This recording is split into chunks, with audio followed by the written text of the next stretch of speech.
Assalamualaikum warahmatullahi wabarakatuh. Tujuan pembelajaran hari ini ialah menguraikan pesan dalam dongeng yang disajikan secara lisan, tulis, dan visual dengan tujuan untuk kesenangan. Kedua, membagikan pesan moral yang terkandung dalam dongeng. Nah, kali ini kita akan belajar tentang cara menemukan pesan moral dalam sebuah dongeng. Sebelumnya, masih ingatkah kalian apa saja unsur intrinsik dalam dongeng?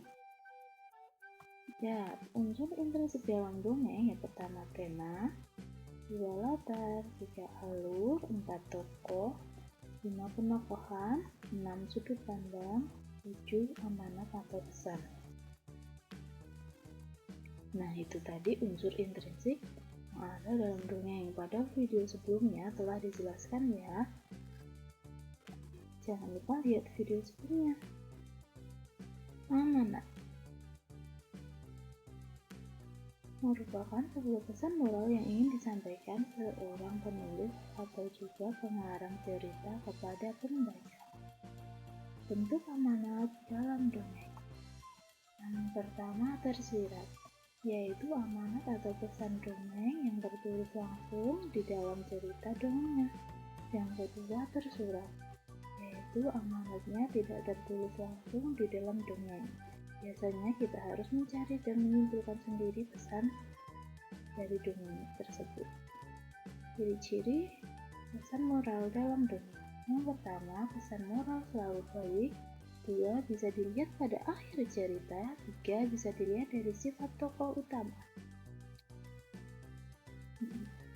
Cara menemukan pesan moral dalam sebuah dongeng. Yang pertama, baca seluruh isi cerita dongeng dengan seksama. 2, cari isi atau inti cerita dari setiap paragraf. 3, pahami setiap isi atau inti cerita dalam setiap paragraf. 4, simpulkan isi atau inti cerita menjadi sebuah amanat atau pesan moral dalam cerita dongeng. Nah, kali ini mari kita membaca dongeng angsa yang bertelur emas. Suatu hari seorang petani membawa seekor angsa pulang ke rumahnya.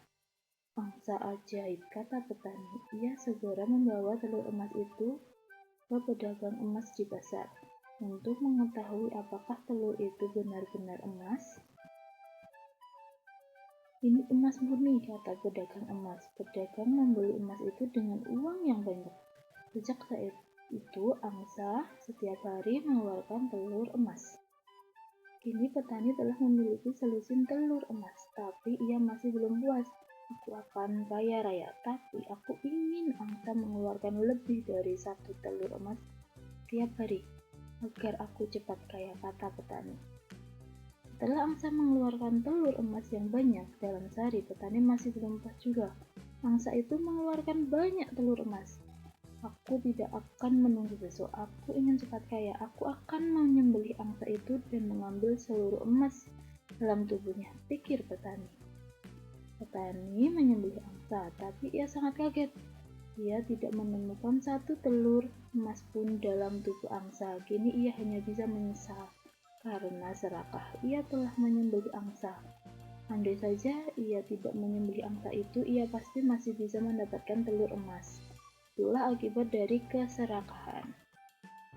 Nah, pesan moral dalam dongeng angsa yang bertelur emas ialah jangan jadi orang yang serakah.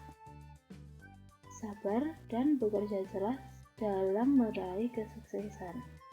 Orang yang serakah dan tidak sabar hanya akan mendapat kerugian. Tuhan sangat benci orang yang serakah. Kesimpulannya, amanat atau pesan moral dalam sebuah cerita dongeng harus kita terapkan dalam kehidupan sehari-hari. Sekian, terima kasih. Assalamualaikum warahmatullahi wabarakatuh. Tetap jaga kesehatan, tetap semangat belajar.